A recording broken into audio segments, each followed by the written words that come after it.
Hi, this is Dana, and on this channel I speak about spiritual warfare, and I have another channel on astrology and the Facebook page on prophetic writings, which I invite you to read. In this video, God has guided me to talk about a specific topic, more of a tactical approach. I don't know who needs to hear this, but it's mainly about day-to-day spiritual fighting and healing energy, and namely that is that you need to know, especially those who stay in isolation, is very important, but for everybody as well. Namely that when energy work is done on you, and there is much energy work done on you constantly. Some of it is directed to you, but some of it is done on the location in which you are. Some of it is done on the property, building, or whatever where you are. So it can, there are many different ways in which darkness can take hold of you, of your energy. Or you can be in an area where basically darkness is being sent. Anyway, for all of these circumstances, one thing applies which is very important, namely that energy attaches itself to your energy body.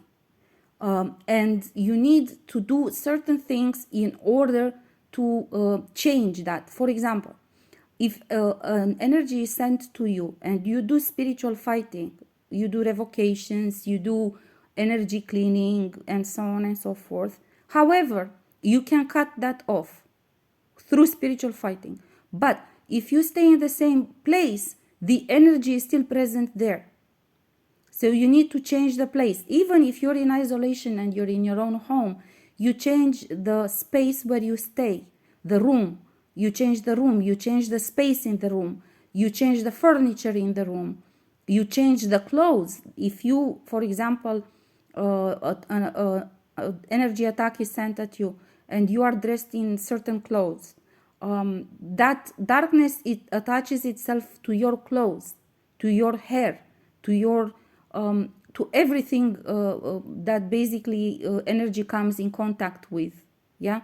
So sometimes you need, for example, to change your clothes.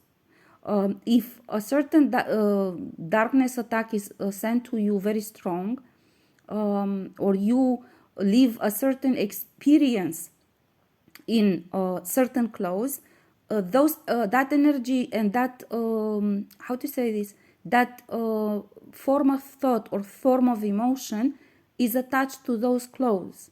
Like, for example, if you dress in one particular way, a pair of pants, let's say, and you experience a heartbreak in that clothes, in those clothes for a long time will carry that energy, and your emotional body or your emotions basically are steered by that particular piece of clothing, and that memory is revived as a regression on you. So you must understand that everything can carry energy. This is why it's recommended that you declutter your house, because there are items which carry certain type of energy, items in your house which you need to throw away in order to get rid of that energy. You must, I said that this in a video about your house, in which I explained that you must change the place of your furniture and the place of items in your house according to the particular time of spiritual fighting in which you find yourself. Like for example, if you want to focus on abundance, then the south area of your house is dedicated to abundance. Yeah, this is important. So if you focus your spiritual fighting to taking back your abundance, then you, for example, can make a altar or light a candle in the area of the abundance, namely in south area of your house. You can put a picture, a frame picture in that area with you, in order for your image to be associated with abundance. If, for example, you focus on love, the west area of your house is dedicated to love. Please watch the videos I made about housing, and you will learn that there are specific areas in your house where a certain type of energy carries more weight. And if you focus your spiritual fighting to get support for that area in your life, then you must use the space in which you're living in order to empower your fight, your spiritual fight. Yeah, quite the same. If something bad has happened or you have lived through something, let me give you an example. If you are asleep and a certain invasion of your dream space takes place, like an attack during your sleep time, either somebody that comes to harm you or somebody that comes to charm you and to do love bombing on you. In order to change that, when you wake up, you need to change the clothes and the space in which you slept. You cannot stay in the same area continuously with no impact whatsoever. The energy which is being sent to you becomes stagnant, and you need to change that. Of course, by saging is one example, because then the energy purifies and the darkness leaves, but also through many other means. If witchcraft is done on you, you must, for example, cut your hair, your nails, because there's witchcraft done with items which carry DNA. Any witchcraft done on your DNA will basically penetrate your energy field through hair, through nails, through blood, if it gets to your blood, and so on. So for some reason, God has guided me to share this information. This is more of a tactical information. It's not a strategic information, but it's important and it's useful in order to cleanse your energy. It's important to change clothes. It's important many times to adjust the clothes you wear to the type of the attacks you receive. Most important is that you make the air you make the air circulate, and you refresh the air one way or another, either by changing clothes, by changing the place in which you stay, by changing furniture in that location, by changing location if you can. This is why I also said that much of the work done on you with darkness pertains only to the astral space where you are, that city, that location of the country, or even the country. You change the country, you change the astral space of the country, and then much of it goes away with that relocation, basically. It is very important. Please go watch the videos related to the housing, because I gave them there much more information. This is just a reminder, and this probably, I get the feeling that is mostly for those who are in isolation, which isolation is very important in particular time of your spiritual fighting. I have been in isolation for a long time. Being in isolation is the best way in order to actually become more aware of what is happening in your energy field.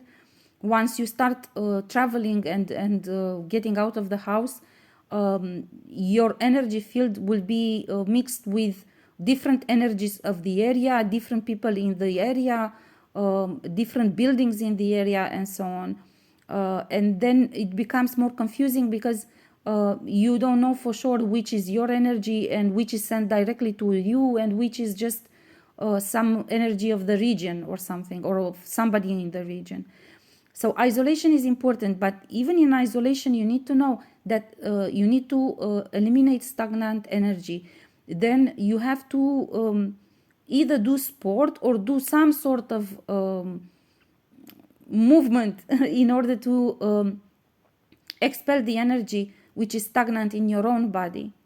And of course, ideally, you learn to do energy work with the food, with everything that comes in contact with you. And as everything that I say now will become much more obvious to you as you start increasing your energy awareness. And I said this is important for everybody to understand, that anybody can increase the energy awareness by working with your energy. Yeah, you just sit in isolation and you start working with your energy. For this reason, I recommend you go to the videos which I made on mystic prayer meditation, on silent meditation, and there are a few more in which you learn how to work with your energy. Because as you work with your energy, you start seeing things, noticing things in your energy. And you start noticing, you must understand that if you start doing this as an adult, you have stagnant energy in your body, and sometimes even in your organs, since childhood. If you went through a trauma in childhood, you're gonna have stagnant energy in your heart chakra and soul chakra from that particular memory. And you need to do self-healing in order to cleanse that, and spiritual fighting as well. You have to be aware and to revoke and cancel everything that was created, and also to cleanse that energy. It's not enough just to revoke. You have to also work with the energy to cleanse it. There are meditations on YouTube which you can find for each chakra, for each type of trauma, for all vows and contracts which you want to revoke, and so on. Even for the draconian implant, if you go to my prophetic writings, you will see that some time ago I used to actually give recommendations of meditations to be used for cleansing energy. I evolved since then and I work on my own. I don't use meditations anymore because I learned that also those meditations have their own energy which they bring into your energy field. And if your energy awareness increases enough, then you can work on your own and create your own rituals and meditations. You don't need to use others. But I myself, for at least 2 years, even more, I think, I worked with meditations, which I found on YouTube. But you will find also regressions, meditations for regression, which will help you to reach into previous timelines, previous lifetimes, in order to cleanse, to do ancestral healing. You will find all of this in my prophetic writings. Please go and read them, because I gave very honest and valuable advice at that point in time, and I never shared any kind of meditation unless I was guided by God. So what I shared was guided by God at the time. Okay, I think I will stop here. I don't think I need to add anything more. Just that God wants to draw attention particularly to the importance of cleansing energy and not allowing for energy to become stagnant, because then it's much more difficult for you. It creates blockages in your body and in your energy awareness, and it's more difficult for you to cleanse it, to take it out of your energy body. You need to have energy fluctuating through your body so you can keep your awareness high. Yeah. Okay.